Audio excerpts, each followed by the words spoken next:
Welcome back. રાજ્યના ધોરણ 12ના વિદ્યાર્થીઓની આતુરતાનો અંત આવ્યો છે અને ધોરણ 12 સાયન્સ સામાન્ય પ્રવાહ અને ગુજકેટના પરિણામો જાહેર થઈ ગયા છે.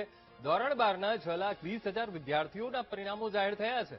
ગુજકેટના 1,32,000 વિદ્યાર્થીઓના પરિણામો જાહેર થયા અને ધોરણ 12 સામાન્ય પ્રવાહમાં 5 લાખ વિદ્યાર્થીઓએ પરીક્ષા આપી હતી. તો સાયન્સ સ્ટ્રીમમાં 1,49,000 વિદ્યાર્થીઓએ પરીક્ષા આપી હતી. રાજ્યના ધોરણ 12ના વિદ્યાર્થીઓની આતુરતાનો અંત આવ્યો છે. પરિણામો એ જાહેર કરવામાં આવ્યા છે. ધોરણ 12 સામાન્ય પ્રવાહ 5 લાખ વિદ્યાર્થીઓએ પરીક્ષા આપી હતી અને આજે પરિણામો આવી ગયા છે. 12 સાયન્સની વાત કરીએ, સાયન્સમાં પણ 1,19,000 વિદ્યાર્થીઓએ પરીક્ષા આપી હતી, જેના પણ પરિણામો આવી ગયા છે. એટલે રાજ્યના ધોરણ 12ના બંને સ્ટ્રીમોના વિદ્યાર્થીઓના આતુરતાનો અંત આવ્યો છે. રિઝલ્ટ આવી ગયા છે. ધોરણ 12 સાયન્સ, કોમર્સ, ગુજકેટના પરિણામો જાહેર થયા છે. તો આજ મુદ્દે સંવાદદાતા શુભમ આપણી સાથે લાઈવ જોડાઈ ગયા છે. શુભમ, રાજ્ય ધોરણ 12ના વિદ્યાર્થીઓની આતુરતાનો અંત આવ્યો છે, પરિણામો જાહેર થઈ ગયા છે, સાથે સાથે ગુજકેટના વિદ્યાર્થીઓના પણ પરિણામો આવી ગયા છે. વિદ્યાર્થીઓ શું કહી રહ્યા છે?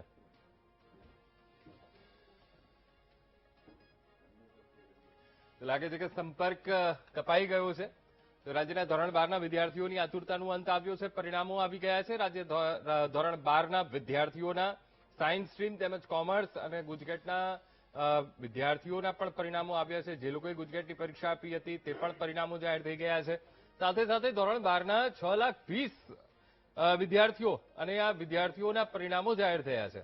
તો આ તરફ ગુજકેટની એક્ઝામ આપી હતી, ગુજકેટના 1,32,000 વિદ્યાર્થીઓના પરિણામો પણ આવી ગયા છે. વિદ્યાર્થીઓમાં આનંદ છે, કારણ કે પરીક્ષા આપી હતી અને આ પરીક્ષાના પરિણામો હવે આવી ગયા છે. આજ મુદ્દે સંવાદદાતા શુભમ ભટ્ટ આપણી સાથે લાઈવ જોડાઈ ગયા છે. શુભમ, પરિણામો આવી ગયા છે. ધોરણ 12 સાયન્સ, કોમર્સ અને ગુજકેટના વિદ્યાર્થીઓના પરિણામો હવે એમના હાથમાં આવી ગયા છે. શું કહી રહ્યા છે વિદ્યાર્થીઓ?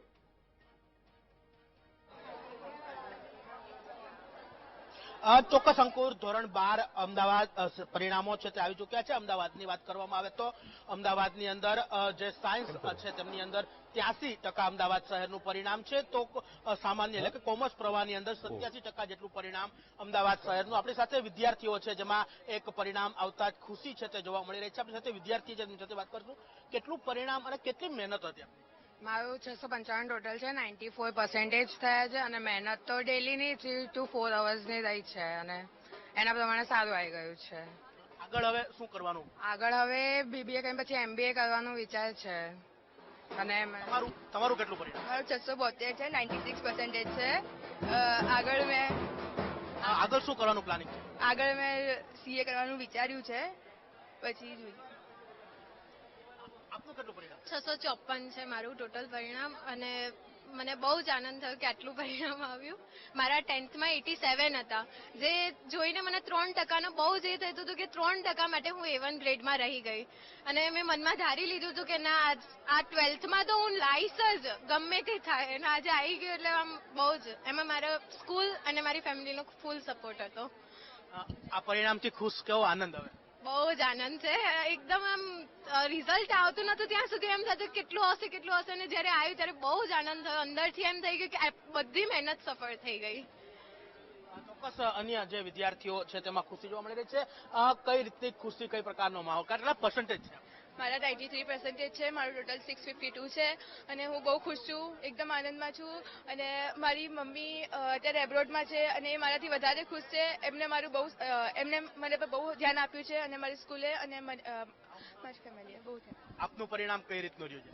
મારા 94% આવ્યા છે અને ખૂબ જ ખુશી થાય છે કે સારું રિઝલ્ટ આવ્યું છે, મહેનત પ્રમાણે આવ્યું છે, એક્સપેક્ટેશન્સ હતી તો એ પ્રમાણે આવ્યું છે. પછી કેવું મહેનત પ્રમાણે કેવું પરિણામ આવ્યું અને આગળ હવે શું કરવાનું? મારા 94% હતા અને આગળ સીએ કરવાનું વિચાર્યું છે. જેટલી મહેનત કરી તે પ્રમાણે સારા આવ્યા છે. છોકરાઓની સંખ્યા ઓછી છે, કેટલું પરિણામ? મને 91 છે, પણ એટલે મારી ઈચ્છા એવી હતી કે આ વખતે થોડું લાવવું છે મારે, એટલે મહેનત થોડી હતી. એટલે ટફ નહોતું એટલું, પણ કેવું ધ્યાન રાખવા જેવું હતું એમ. એટલે બર્ડન બિલકુલ નહોતું. એમાં સ્કૂલનો બી સારો સપોર્ટ હતો અમારી જોડે. ચોક્કસ જે અંકુર પરિણામ છે તે આવી ચૂક્યું છે અને હવે જે વિદ્યાર્થીઓ છે તેમની આંખોમાં હર્ષના આંસુ પણ છે તે જોવા મળ્યા હતા. વિદ્યાર્થીઓમાં ખુશી છે તે જોવા મળી રહી છે. ખાસ કરીને અમદાવાદના પરિણામની જો વાત કરવામાં આવે તો અમદાવાદ શહેર સાયન્સ સ્ટ્રીમનું છે તે 83% જેવું પરિણામ આવ્યું છે, જ્યારે સામાન્ય પ્રવાહનું 87% જેવું પરિણામ છે તે અમદાવાદ શહેરનું આવ્યું છે. ઓલ ઓવર જે ધોરણ 12ના પરિણામની જો વાત કરવામાં આવે તો 84% જેવું પરિણામ છે તે સમગ્ર ગુજરાતનું છે તે હાલ આવ્યું છે. જી અંકુર. જી બિલકુલ શુભમ, સમગ્ર માહિતી સાથે જોડાવા બદલ આપનો આભાર.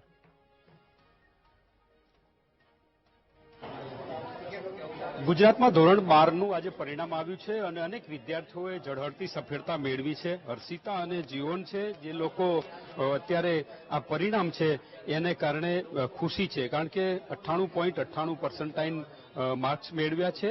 અત્યારે હાલ આપ જોઈ રહ્યા છો કે આ પરિણામને લઈ અને વિદ્યાર્થીઓ અને વાલીઓ જે આખા વર્ષની મહેનત હતી એ આજે ઉગતી લાગી છે, આજે મહેનત દેખાઈ રહી છે. એમની સાથે વાત કરું શું કહી રહ્યા છે વિદ્યાર્થીઓ. હર્ષિતા, શું કહો છો આજનું પરિણામ, કેવી તૈયારી કરી હતી, कितना परसेंटाइल पड़े? मेरा 99.91 परसेंटाइल है, 95 परसेंटेज है. बहुत मेहनत करी, सारे टीचर्स का भी बहुत सपोर्ट रहा था मेरे को. मेरे क्लास के टीचर प्रथम सर और स्कूल के टीचर्स ने भी बहुत मेरे को सपोर्ट किया. हर रोज हर बार मोटिवेट करते थे कि और अच्छे मार्क्स आएंगे और अच्छे मार्क्स आएंगे. કેવી રીતે તૈયારી કરેલી, પરિવારનો કેવી રીતે સપોર્ટ મળ્યો, કારણ કે અત્યારે તો સોશિયલ મીડિયા પણ ખૂબ છે, એમાં વિદ્યાર્થીઓ ટાઈમ બગાડતા હોય. हाँ, बहुत मेहनत की, डेली का डेली पढ़ा और सोशल मीडिया से मैं दूर थी. मेरी मम्मा और मेरे पापा ने भी बहुत सपोर्ट किया, मेरी पूरी फैमिली ने मेरे को सपोर्ट किया, एनकरेज किया कि तू कर लेगी, इसलिए हो पाया. ઓકે, રિઝલ્ટ સારું મળ્યું. કેટલો આનંદ થઈ રહ્યો છે આજે આ પરિણામ મળ્યું, કારણ કે ઘણા સમયથી આની રાહ જોઈ. બહુ આનંદ છે અને આ સોશિયલ મીડિયાથી બી દૂર છે. લગન પર્સનમાં કંઈ બી નહીં ચાલતી હતી. બસ મારા આગળ પહેલા એમ છે મને ભણવાનું છે, 12નું રિઝલ્ટ મારું સારું આવવું જોઈએ. અને સ્કૂલ વાળાનું બી બહુ સપોર્ટ છે, મેડમોનું, ટીચરોનું બહુ સપોર્ટ છે, ક્લાસનું બી સપોર્ટ હતું. એના લીધે બી બહુ સારું થયું છે. અને એની પોતે મહેનત બહુ કરી છે, બહુ જ. આખો દિવસ એને ભણવાનું છે, ખાવાનું ભાન નહીં, બસ મને પેલા કોર્સ કમ્પ્લીટ કરવાનું છે, કશું બી થઈ જાય. કઠોર પરિશ્રમના કારણે પરિણામ મળ્યું છે. શું કહો છો આપ, કેવી રીતે તૈયારી કરેલી, આજનું પરિણામ કેટલું આવ્યું છે, આશા અપેક્ષા હતી આવું પરિણામ આવવાની? પર્સન્ટાઇલ 98.98 આવ્યા છે. બહુ સારું રિઝલ્ટ મળ્યું છે, પણ થોડી એવી આશા હતી કે હજુ થોડા માર્ક્સ મળી શકતા હતા, પણ મેં મારું બેસ્ટ આપ્યું છે ને એનાથી હું ખુશ છું. શું કરવા માંગો છો આગળ, કારણ કે એક વિઝન પણ નક્કી? આગળ CA પરસ્યુ કરવા માંગુ છું અને સપ્ટેમ્બરમાં ફાઉન્ડેશનનું ફર્સ્ટ અટેમ્પ્ટ આપવાનો ટ્રાય કરું. એક સવાલ એ થાય, તૈયારી કેવી રીતે કરી હતી, કારણ કે બીજા વિદ્યાર્થીઓ પણ ક્યારેક સમય બગાડતા હોય છે, કેવી રીતે તૈયારી? હું છે ને સવારે ઉઠીને વધારે વાંચી શકું છું રાત કરતા, તો હું સવારે વહેલો ઉઠી જતો હતો 5 વાગે ને એના પછી એક ટાઈમ ટેબલ ફોલો કરતો હતો, જેનાથી આ રિઝલ્ટ મળ્યું છે.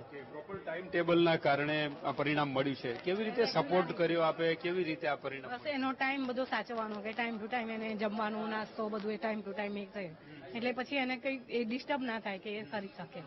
અને શું કહો છો આપ આ પરિણામને લઈને હવે આગળ શું કરશું? એને જે કરવું છે તે બધાની છૂટ જ છે. એને આપણા તરફથી કોઈ પણ ના નથી. એને જે આગળ કરવું હોય તે રીતના એ કરી શકે છે.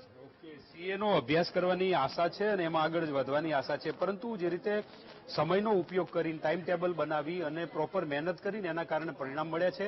આજે આ સારા પરિણામ આવતા પરિવારજનો છે, આનંદ છે અને એક સિદ્ધિ હાંસલ કરી છે એમના સંતાનોએ, એના કારણે પરિવારમાં આનંદ જોવા મળી રહ્યો છે. કેમેરામેન કિશોર ક્ષીરસાગર સાથે માનુ ચાવડા, VTV ન્યૂઝ, વડોદરા. તો પરિણામો જાહેર થઈ ગયા છે સાયન્સ સ્ટ્રીમ અને સાથોસાથ કોમર્સના, અને વિદ્યાર્થીઓમાં તો આનંદ છે, સાથે સાથે વાલીઓમાં પણ ખુશી જોવા મળી રહી છે. પરિણામ જાહેર થયું છે અને પરિણામોને લઈને વિદ્યાર્થીઓમાં સંતોષ પણ જોવા મળ્યો છે.